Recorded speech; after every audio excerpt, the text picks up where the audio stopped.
Doctor साहब, आपने कहा कि बेहतर तरीके से वो जानते हैं कि वो लड़ाई नहीं कर और जो अस्करी कुव्वत है पाकिस्तान की वो भी दुनिया पर आया है। अब ऐसी सूरत हाल में हक्कानिया से देवबंद तक आप समझते हैं कि अब जो है वो दिल्ली के साथ कुर्बतें मज़ीद बढ़ चुकी हैं या मुकम्मल तौर पर इंडिया के साथ इनका गठजोड़ हो चुका है? अमीर मुत्तकी वहाँ पर बैठ के जो कश्मीरी हैं उनकी स्ट्रगल के हवाले से नेगेटिव स्टेटमेंट्स दे रहे हैं, तो इस बारे में क्या कहेंगे? देखें, ये आज इंडिया ने अपनी जो एम्बेसी है, जो अपना टेक्निकल मिशन है, उसको एम्बेसी में एलिवेट कर दिया आज। देखें, हमें कोई टेक्निकली कोई प्रॉब्लम नहीं है, हमें कोई मसला नहीं है कि इंडिया और तालिबान के ताल्लुकात में। दोनों इंडिपेंडेंट ममालिक हैं, जो मर्जी ताल्लुक रखें।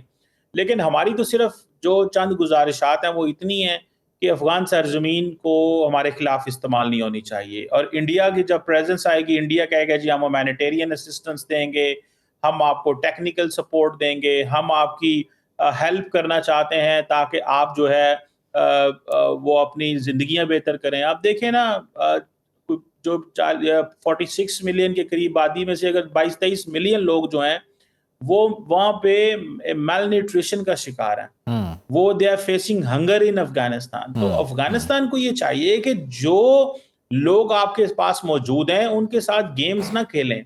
उन लोगों की इकोनॉमी के बेहतर करने के लिए, उनकी हेल्थ बेहतर करने के लिए काम करें। लोगों से, ममालिक से इकोनॉमिक रिलेशन बिल्ड करें, ना कि ममालिक के ऊपर जत्थों को हावी कर दें।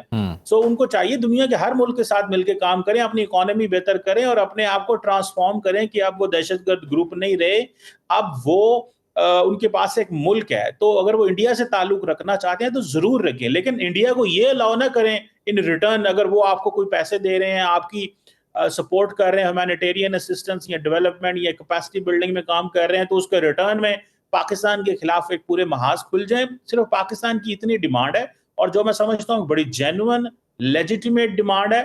और अफगानिस्तान एक जो जिस तरह उन्होंने अपनी पावर आउटसोर्स की हुई है, क्योंकि कहीं पे अलकायदा ताकतवर है, कहीं पे टीटीपी ताकतवर है, कहीं पे हकानीज ताकतवर है, कहीं पे और ग्रोथ ताकतवर है।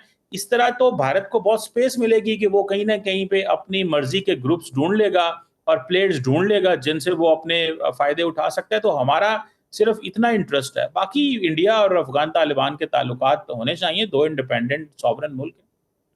अच्छा, इकोनॉमी बेहतर करने के लिए ऑब्वियसली ट्रेड पे बहुत ज़्यादा डिपेंडेंट है। अब अगर और अफ़गानिस्तान की जो ट्रेड है वो थ्रू पाकिस्तान हो रही है। अब ये गुज़िश्ता दिनों जब हालात ख़राब थे, ये जंग चल रही थी, तो तमाम बॉर्डर पॉइंट्स, क्रॉसिंग पॉइंट्स बंद थे और ट्रांजिट ट्रेड भी रुकी हुई थी।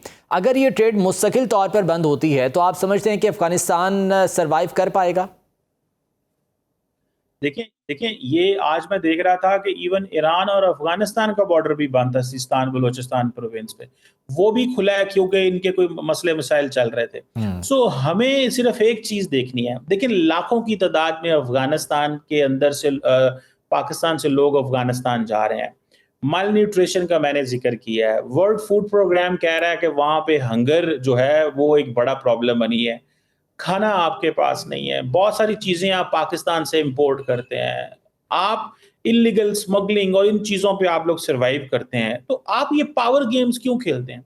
तो ये मैं समझता हूं कि ये अफगान तालिबान अनपॉपुलर होंगे। और ये जो पाकिस्तान ने स्ट्राइक्स की थी दहशतगर्द ग्रुपों के ऊपर, अफगानिस्तान के अंदर ये तालिबान रजीम की क्रेडिबिलिटी, उनकी एक्सेप्टेंस, उनकी लेजिटिमेसी के ऊपर क्वेश्चन मार्क था। इसी वजह से ये कतर के पास भागे हैं कि ये सारा बंद करवाएं, वरना उनके लोग अपने खिलाफ ही उठ खड़े होंगे कि कब तक हम ये बर्दाश्त करेंगे कि एक तरफ आपका ना हमारी इकोनॉमी बेहतर हो सकी है, दूसरी तरफ हमारे बहुत सारे लाखों लोग अफगानिस्तान से पाकिस्तान से अफगानिस्तान पहुंच रहे हैं, जिनके पास ना फूड होगी, ना शेल्टर होगा, ना कारोबार होगा। तो वो आगे ही वहां पे बहुत ज्यादा बर्डन है, उनकी आगे अनएम्प्लॉयमेंट है अफगानिस्तान के अंदर। तो बेसिकली तालिबान भागे हैं कतर के पास ताकि ये सोसाइटियल क्राइसिस जो जन्म ले रहा है उसको इमीडिएटली मैनेज करें। तो मेरा ख्याल है ये वो चीज है जिसको उन्होंने लॉन्ग टर्म देखना होगा, ना कि उसको शॉर्ट टर्म। इतनी बड़ी आबादी को आपकी दुनिया से डिस्कनेक्टेड है, लोग आपको रिकग्नाइज अभी नहीं कर रहे। तो मैं समझता हूँ कि ऑब्वियसली बहुत सी मुश्किलात हैं। डॉक्टर साहब, ये जो अभी फॉलो अप इजलास होना है टर्की में, और उसमें भी इस मुआहदे को फाइनलाइज किया जाएगा, उससे कितनी उम्मीदें हैं? कितना स्ट्रेंथन आप समझते हैं कि ये मामला हो सकता है और मज़ीद बेहतरी की तरफ मामला जा सकते हैं? देखें, इट ऑल डिपेंड्स कि अफगानिस्तान जो है वो कितना अपनी बात पे कायम रहता है।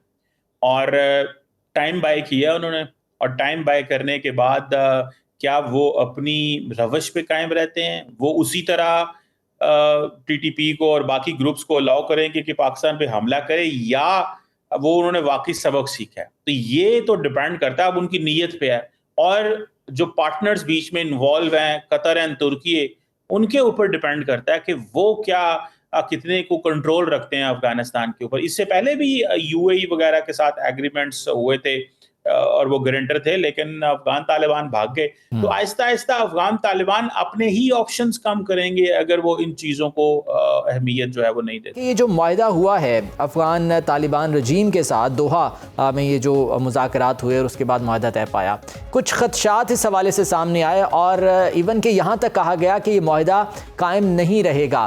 क्या समझते हैं, ऐसी कौन सी चीज़ें हैं जिसके बायस इन रिजर्वेशंस का या इन खदशात का इजहार किया जा रहा है? बहुत शुक्रिया। देखिए, पहली बात तो ये है कि क्योंकि माजी का जो इनका बिहेवियर है अफगान तालिबान का, वो इस तरह का है कि जिसमें इन्होंने पिछले 4 सालों में ऑलमोस्ट अफगान तालिबान ने टीटीपी और बाकी जो दहशतगर्द ग्रुप्स हैं उनके हवाले से कोई इफेक्टिव काम नहीं किया, पहली बात।